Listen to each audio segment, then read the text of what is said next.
मित्रांनो, निकित मराठी कथा या चॅनलवर तुमचे स्वागत आहे. प्रेम विरह भाग 53. मागील भागात इतके दिवस मिस केला मी, थांब ना प्लीज. मनातली सल बोलून दाखवत तो हळूवार तसेच ओठ फिरवत एकमेकांत धुंद झाले. आता पुढे दादा, आम्हाला काहीतरी वेगळाच वास येतोय या सगळ्या प्रकरणाचा. काल त्या जान्हवी रिपोर्टरचा फोन आला तेव्हाच खरं तर डाऊट आला होता. त्यात आजची तिची ही बातमी, या सगळ्यात तिची नक्कीच काहीतरी हात असणार. सकाळी नाश्ता वगैरे करून झालं तसे करण आणि दादा स्टडीमध्ये कालच्या प्रकरणाचा चर्चा करत बसले होते. दादा, आम्हाला तर तो गजा सावकार वाटतोय या सगळ्या मागे. त्याच्या मार्गात अडथळा निर्माण केलाय आम्ही, त्याचाच बदला घेत असणार, करण अंदाज वर्तवत. नाही करण, आम्हाला नाही वाटत तो एकटा असेल या सगळ्या मागे. नक्कीच कुणी अजून सामील आहे यात. तुमची राजकारणातील इमेज खराब करून शेतकऱ्यांना तुमच्या विरुद्ध भटकावून, शिवाय सूनबाईंना यात गुंतून त्याला काय हाती लागणार आहे? जमिनी त्याच्या हातून गेलेत हे तर तो जाणूनच आहे. मग हे सगळं करून त्याचा काय फायदा? नक्कीच त्याच्या खांद्यावरून कुणी दुसरं बंदूक रोखून आहे तुमच्यावर, दादा माहिती देत. आमच्याही मनात येऊन गेलं हे. त्यासाठी काल त्या माणसांना ताब्यात पण घेतले. काही क्ल्यू मिळाला असता त्यांनी तोंड उघडली असती तर, पण ते देखील काही बोलायला तयार नाहीत. आज शेवटचा प्रयत्न करून पाहतो, नाहीतर पोलिसांकडे सोपवतो त्यांना. तशी रीतसर तक्रार नोंदवली आहेच, तेच वधवून घेतील त्यांच्याकडून. आमच्याकडून उगीच रागात एखाद्याचा जीव जायचा. कारण रागात लवकरात लवकर या गोष्टीचा सोक्षमोक्ष लावून टाका. 2 दिवसांनी पत्रकार परिषद आहे.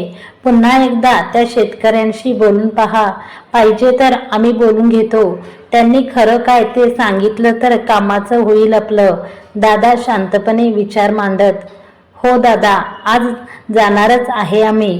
काल थोडं समजवलं आमच्या पद्धतीने, आज पुन्हा एकदा बोलून पाहतो. रामूला पण काही पुरावे मिळाले म्हणत होता, तेही पाहून घेतो. निघेल लवकरच काही मार्ग.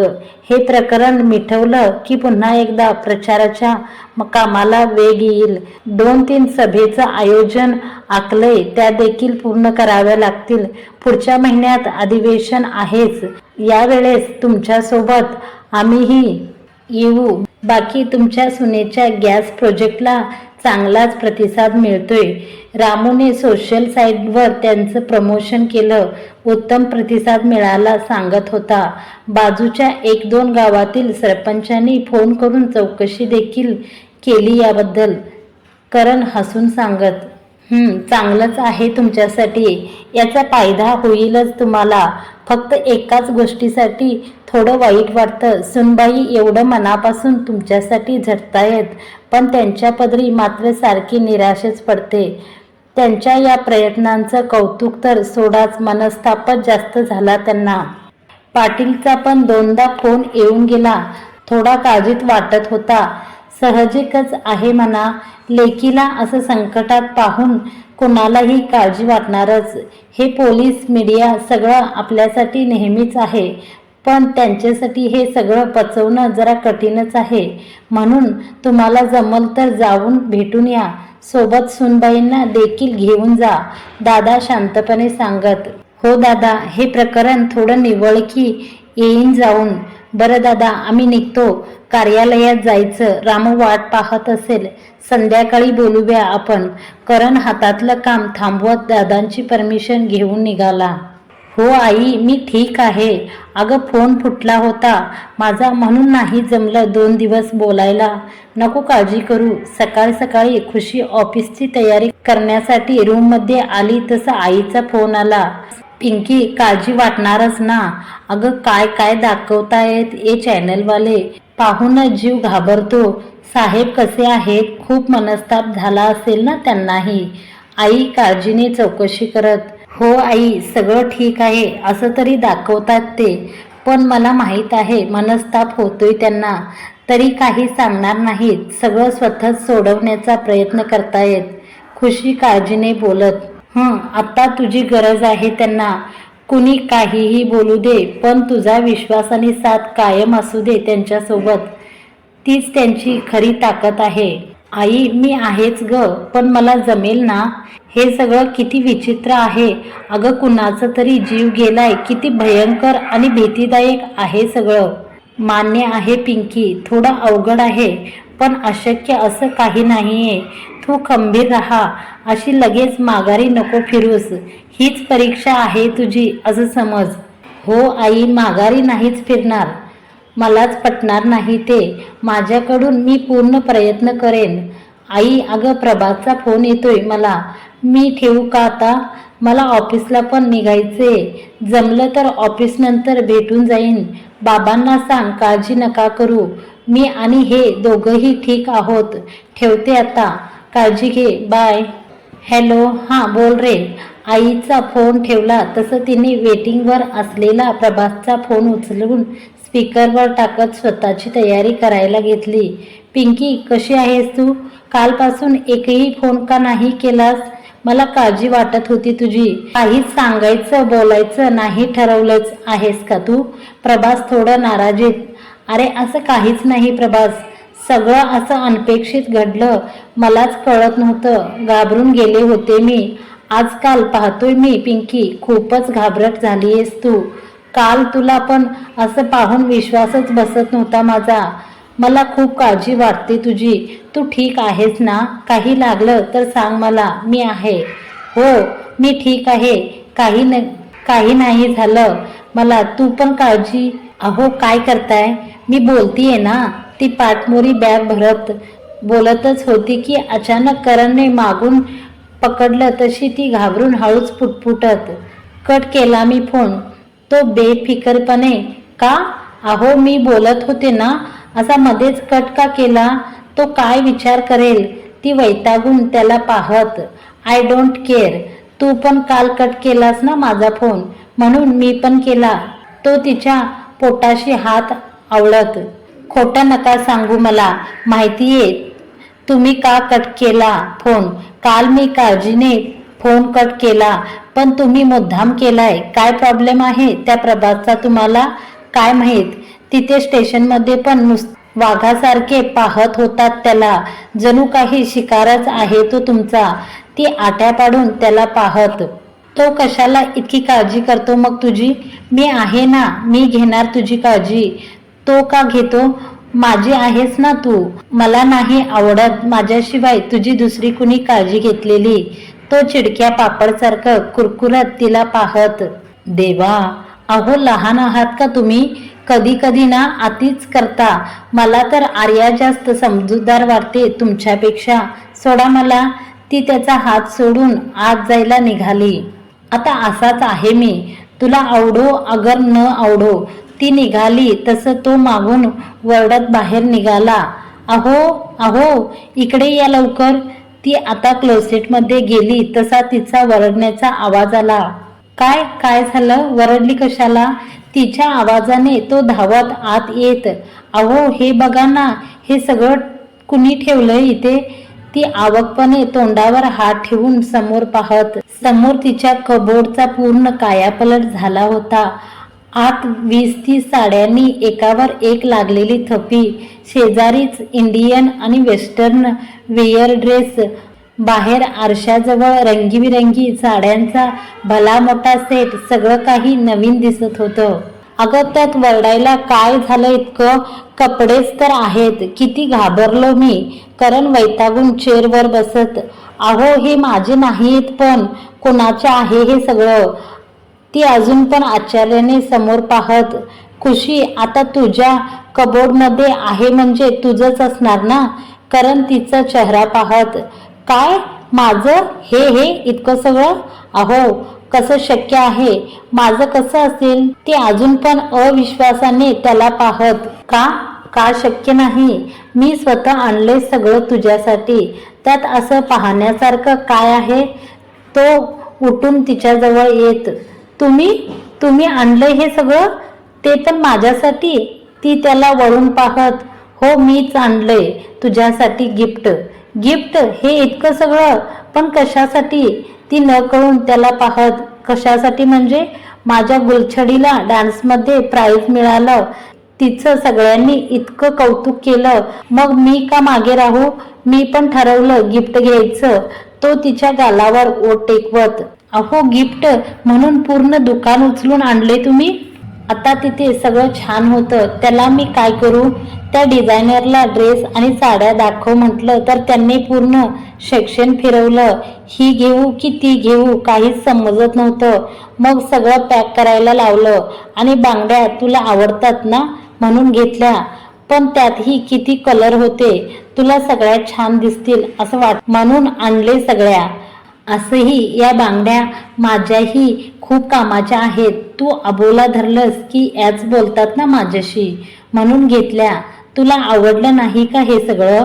तो चेहरा बारीक करून तिला पाहत, अहो असं कुठं म्हणले मी? खूप सुंदर आहे सगळं, पण खूप महाग वाटते. हे इतकं सगळं कशाला आणलंय? माझ्याकडे होत्या ना. ती पुन्हा सगळ्यांवर नजर फिरवत, पुण्यातल्या बेस्ट डिझायनर बुटीकमधून सगळं खरेदी केलं होतं त्याने. सगळ्यांवर प्राइस टॅग नसला तरी कपड्यांच्या क्वालिटी आणि ब्रँडवरून लगेच समजत होतं त्या किती महाग असतील. अशा महाग आणि फक्त मॅगझिनमध्ये पाहिलेले ब्रँड समोर तिच्यासाठी आहे हे पाहून दडपण आलं होतं तिला. तुला आवडलं ना, मग बाकी कुठे लक्ष नको देऊ. माझ्या खिशाला झेपेल तेवढंच आणले मी, उगीच वायपळ खर्च केला नाहीये. असंही लग्न झाल्यापासून मी काहीच नाही घेतलं तुला. मग असू दे, तो प्रेमाने तिला समजावत. थँक्यू. ती गईवरून त्याला पाहत, तुमच्यात गिफ्ट दिल्यावर रडून थँक्स म्हणायची पद्धत आहे का? तो तिचे भरलेले डोळे पाहून, अहो काहीही काय, मग काय, जेव्हा पाहावं तेव्हा भरती आलेली असते. आमच्याकडे तर गिफ्टसाठी वेगळी पद्धत आहे. आम्ही गिफ्ट देतो पण आणि स्वतः रिटर्न गिफ्ट घेतो पण. दाखवू कसं? तो तिला जवळ ओढत, नाही नको, मला माहितीये तुमची पद्धत. ती लाजून त्याच्या ओठांवर हात ठेवत, मग दे माझं रिटर्न गिफ्ट. तो तिच्या हातावर हलके ओठ टेकवत हात बाजूला करत, आता काहीही नाही, मला उशीर होतोय ऑफिसला, नका ना त्रास देऊ, अजून आवरायचंय मला, तुम्ही जा बाहेर. ती त्याच्या हातून सुटायचा प्रयत्न करत, ठीक आहे नो प्रॉब्लेम, आता नाही तर रात्री घेतो रिटर्न गिफ्ट, कधीही दिलेलं चालतं. तो खट्याळपणे तिला डोळा मारत, अरे हो, अजून एक सांगायचं राहिलं, या ड्रेसमध्ये तुझा जलवा ड्रेस पण आणलाय आम्ही, तुला आवडतो ना म्हणून. तुला हवं तेव्हा घालू शकते आणि वाटलंच तर पुन्हा एकदा शो आणि रॅप वॉक बघायला आवडेल आम्हाला. तो हसून हळूच तिच्या कमरेवर चिमटा काढत, अहो काहीही नका बोलू, जा ना तुम्ही. ती लाजून त्याला बाहेर पिटाळत, हे तुमचे ठरलेले पैसे, हे तोंड बंद ठेवण्यासाठी आणि हे त्या आमदाराच्या विरोधात जबानी देण्यासाठी. परवा पत्रकार परिषद आहे, जे सांगितलंय ते आणि तेवढंच बोलायचं, समजलं? जर कुणी माघार घेतली आणि शब्द फिरवला तर जमीन तर मिळाल्यात, पण कासायला जीव राहणार नाही शिल्लक, लक्षात ठेवा. आज तुमचा तो करण साहेब परत एकदा येईलच तुमच्याशी बोलायला, पण सगळ्यांना त्याच्या विरोधात भटकवायची जबाबदारी तुमची. कुणी बी त्याला बोलून त्याच्या बाजूनं झालं तर परिणाम माहीत आहे ना तुम्हाला. आणि तू ग ए म्हातारे, तुझ्या त्या सुनेवर लक्ष ठेव, तिला लय पुळका आहे तिच्या त्या करण भाऊंचा. तिने जर काय गडबड केली तर नातीसोबतच नातवाचं तोंड पण आयुष्यात दिसणार नाही, याची खबरदारी घेऊ आम्ही. आज पुन्हा एकदा सुमनताईंची माणसं पैसे आणि दमदाटी करून विकत घेतलेल्या 4-5 शेतकऱ्यांना पुढचं सगळं प्लॅनिंग समजावून सांगत होते. साहेब, यावेळी थोडी जास्त मेहनत घ्यावी लागणार आहे. त्या दिवशी त्या करण साहेबांनी केलेलं भाषण आणि जमिनीचे पेपर पाहून बरेच शेतकरी विचारात पडलेत. काहींनी तर त्याला खरं सांगण्याचा पण गोष्टी केल्या. यावेळी त्यांना भटकावणं जरा कठीणच आहे. त्यातला एक माणूस माहिती देत, होय साहेब, आमच्या घरात बी 2दा येऊन गेली त्याची माणसं, सगळी चौकशी केली, गोड गोड बोलून काळजीने विचारपूस बी केली आहे त्यांनी. एखाद्या घारीसारखी नजर हाय बघा त्यांची आमच्यावर. त्याला पुरावा लागला ना तर आमच्यावर जेलात जायची वेळ येणार आहे, ती म्हातारी घाबरून सांगत. त्याची काळजी नका करू, 2 दिवस अजून हे नाटक चालू ठेवा. एकदा का ती पत्रकार परिषद आपल्या मनासारखी पार पडली की मग पुढचं आम्ही बघून घेऊ. तोपर्यंत सगळं आम्ही सांगितलं त्याप्रमाणेच व्हायला पाहिजे. राम राम करण भाऊ, आत्ताच गावात त्याची माणसं येऊन काही लोकांना पैसे देऊन गेलेत. बराच वेळ काही बोलणं पण झालं. काहीतरी नाटक 2 दिवस अजून चालू ठेवण्याच्या विषयी चर्चा चाललेली होती त्यांची. आणि अजून एक, त्या मुलीची आजी पण सामील आहे यात. दुपारी सुमनताईची माणसं आणि गावातले काही शेतकऱ्यांचे झालेले संवाद त्या गावातील करणचा खबरी त्याला माहिती देत. नाटक? कसलं नाटक? ती कोण लोक होती? काही कळलं? करण चौकशी करत. नाही भाऊ, ते काय माहीत नाही. सगळ्यांना धमकावून आणि पैसे चारून खोटं बोलायला जबरदस्ती केली एवढं गावातून कळलंय, खबरी माहिती देत. ठीक आहे, आज आम्ही जाणारच आहोत तिथे, बघतो काय करायचं. तू लक्ष ठेव त्यांच्यावर, करण बोलून फोन कट करत. खबरीने माहिती दिली तसं करणने शेखरला सांगून एक महत्वाची मीटिंग रामूने कमिशनर साहेबांची भेटीची वेळ घेतली होती. लागलीच तिकडे जाऊन त्या शेतकऱ्यांच्या संदर्भात सगळी चर्चा करत खुशीने केलेली मदत, दादाने दिलेले सगळे पुरावे आणि त्यात मिळालेले पुरावे याची कल्पना दिली आणि तिथून रजा घेत गावात येऊन धडकला होता. नमस्कार, मला माहितीये तुम्हाला माझ्याशी बोलण्यात काही रस नाहीये, कारण तुमचा विश्वास राहिला नाही माझ्यावर. काही हरकत नाही, पण मी हाती घेतलेलं कोणतेही काम अर्धवट सोडत नाही. मग कुणी कितीही नकार दिला किंवा अडथळे आणले तरी ते काहीही करून पूर्ण करतोच. आणि आज त्यासाठी इथे आलो होतो. करण शेतकऱ्यांशी संवाद साधत. शेखरने गावात येऊन सगळ्यांना जमवून भाऊंना तुमच्याशी काही बोलायचं आहे सांगून सगळ्यांना एकत्र केलं होतं. काही अजूनही अविश्वासाने त्याला पाहत, काय सांगतोय किंवा पुन्हा काही खोटं नाटक तर सांगत नाही ना, हे पाहायला तिथे आले होते. हे माझ्यासोबत वकील आणि तहसील ऑफिसर आले आहेत. मी केलेल्या जमिनींचं काम खरं आहे की खोटं आहे हे वकील सांगतील. पाहिजे तर तुम्ही तुमचे पेपर त्यांना दाखवून खात्री करून घ्या. आणि हे तहसील ऑफिसर तुमची नावं सातबाऱ्यात चढवून देण्यासाठी इथे घेऊन आलो त्यांना.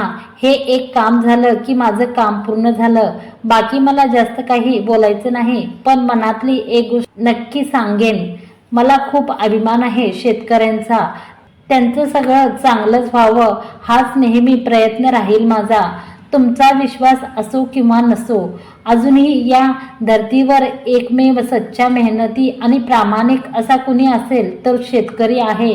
त्यांनी ठरवलं तर तो काहीही करू शकतो. निसर्गाच्या आपत्तीसमोर खंबीरपणे उभा राहून त्याचा सामना, तर तो जगात कुणाचाही सामना करू शकतो.